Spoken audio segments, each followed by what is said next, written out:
trên thảo nguyên châu Phi. Động vật muốn ăn uống yên tĩnh, gần như không thể. Mùi hôi thối của voi bay trong không khí, thu hút chim kền kền bay lượn trên bầu trời. Trong khi đó, sư tử cũng bị hấp dẫn bởi mùi thức ăn này, là một bậc thầy trên thảo nguyên. Chúng lặng lẽ đến gần thức ăn. Chim kền kền và linh cẩu đang thưởng thức bữa tiệc, không nhận thấy nguy hiểm đang đến gần. Sư tử với thân hình to lớn màu vàng đang âm thầm tiếp cận chúng. Con sư tử mạnh mẽ gầm lên, tiến gần đến con linh cẩu, sợ hãi ngừng ăn ngay lập tức.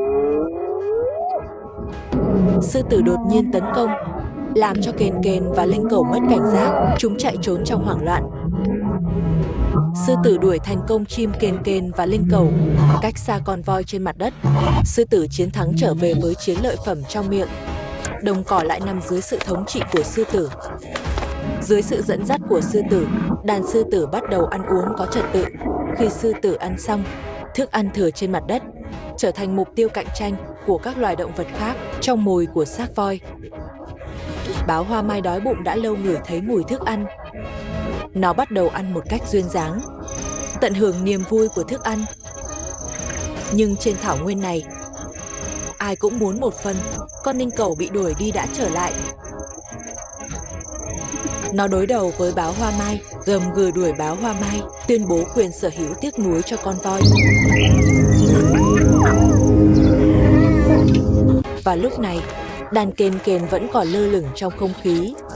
Sự xuất hiện của chúng thường có nghĩa là có xác động vật hoặc thịt thối. Đàn chó hoang cũng ngửi thấy mùi thức ăn. Nhanh như chớp, chó hoang đưa mắt về phía con linh cẩu đang ăn. Linh cẩu vừa gầm vừa cắn. Những con linh cẩu yếu ớt chỉ có thể chạy, trốn. Vì vậy, nhân vật chính của việc ăn uống đã được thay thế bằng chó hoang. Sau khi ăn no, chúng sẽ quay lại với thịt để nuôi đàn con.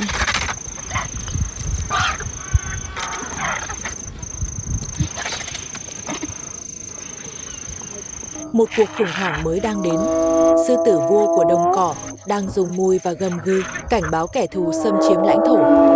Một đàn linh cẩu đang chăm sóc đàn con của chúng, không nhận ra nguy hiểm đang đến. Sư tử ẩn mình trên đường chân trời, bước đi tuần tra, lặng lẽ đến gần con linh cẩu. Trong cuộc chiến khốc liệt, sư tử đã thành công trong việc thiết lập sự thống trị của mình. Đuổi linh cẩu vào góc tối, linh cẩu con không có khả năng tự chăm sóc, không thể chống lại một con sư tử hùng mạnh. Sư tử liên tục đào, bắt thành công linh cẩu con trong hang linh cẩu cái, chỉ có thể bất lực lang thang xung quanh. Đàn con là nguồn cảm xúc của linh cẩu mẹ và sự tiếp tục của chủng tộc. Điều khiến linh cẩu cái không thể chấp nhận được là hai con non của mình đều bị sư tử đực cắn chết. Con linh cẩu bị cắn chết, sư tử đực không ăn. Theo thời gian, cuối cùng thối rữa thành một đống xương khô. Trong xu hướng sức mạnh của tình mẫu tử, linh cẩu mẹ một mình thách thức cả đàn sư tử. Nhưng sự chênh lệch về sức mạnh, linh cẩu cái bị sư tử đuổi theo. Khi vội vàng rút lui, vẫn bị sư tử tấn công. Nó phát hiện mình không thể bảo vệ thế hệ tương lai, không thể thoát khỏi sức mạnh của sư tử. Trước sức mạnh áp đảo, bất kỳ sự phản kháng nào cũng vô ích. Sức mạnh của tình mẫu tử cho nó quyết tâm thách thức đàn sư tử. Cuối cùng, con linh cẩu mẹ ngã xuống trong vết cắn của sư tử đực. Theo thời gian, nó cũng sẽ trở thành thức ăn cho động vật ăn thịt. Sư tử cái đang chơi với ba con của nó. Vết thương ở chân khiến nó khó di chuyển. Nhưng cuộc sống trên thảo nguyên vốn rất tàn khốc và không thể đoán trước. Sư tử cái không nhận thức được mối nguy hiểm tiềm tàng của mình. Nó và đàn con vô tình đột nhập vào lãnh thổ của voi. Con voi gầm lên giận dữ. Sư tử cái lo lắng cho sự an toàn của đàn con, cố gắng hết sức để bảo vệ chúng. Nó đưa ra quyết định khó khăn, nhặt một con non bằng miệng, tránh xa những con voi giận dữ. Thật không may, trong quá trình chạy trốn, có một con non bị ngã. Sau đó bị voi tấn công không thương tiếc. Sư tử cái buồn bã cho thấy đàn con mất đi một. Sau đó lấy hết can đảm đuổi theo voi, trả thù cho đứa con đã mất của mình.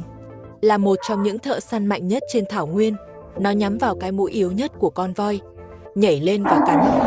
Sau trận chiến khốc liệt và khó khăn, sư tử cái cuối cùng đã chiến thắng, hờ gục thành công con voi.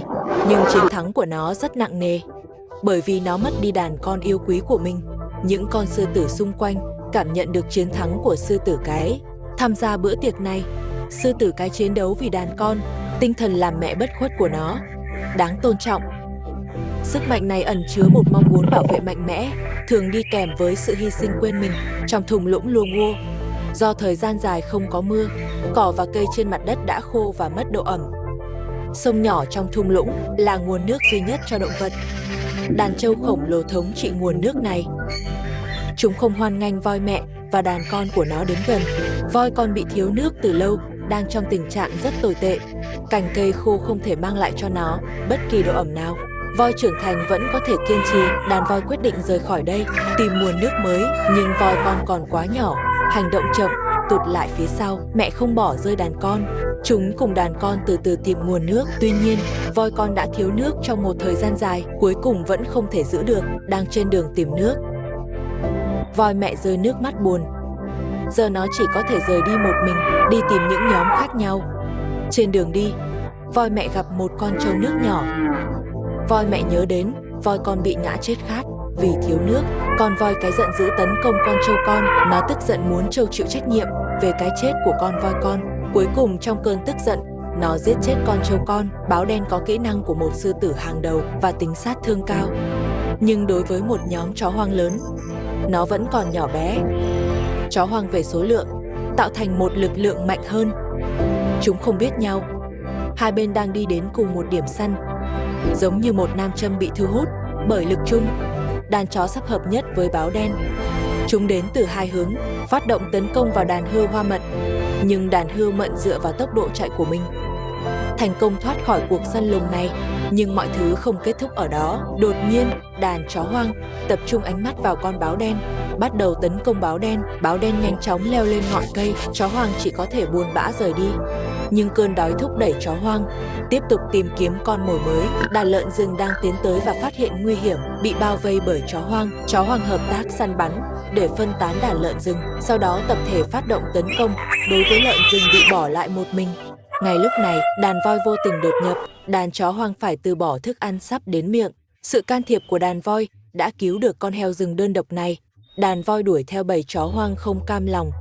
Đối mặt với đối thủ mạnh như vậy, chó hoang cũng chỉ có thể rời đi.